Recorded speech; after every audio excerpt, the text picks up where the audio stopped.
sorry.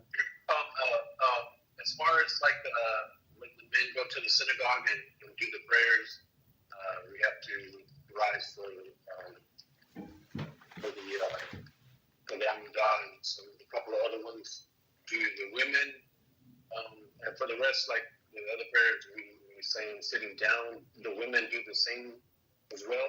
Yes, absolutely, yeah. So, for example, it's very good question. So, when we pray Amidah, as you mentioned, it's Shemeh Esrei, it's the same thing, right? So we stand in front of the King of the Kings. So that doesn't matter who stays. A woman stays, a child stands, or a man stands. Doesn't matter. Everybody stands, and when everybody bow, right, or whatever they do during the Shemeh Esrei, she also has to bow. The only exception that just came to my mind that I know of, I mean, maybe there are others, what women do not do on Rosh Hashanah and Yom Kippur. On Yom Kippur, I think we bow 5 times, 7 times.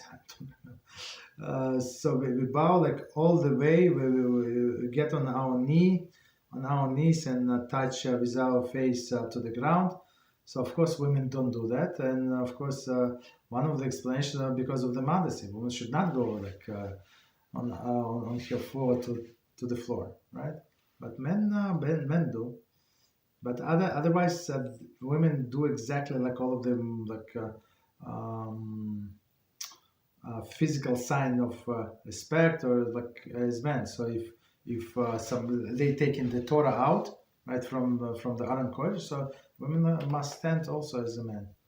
I mean, if she's not weak or elderly, stuff like that, so of course she has to stand. But otherwise, like everything is the same.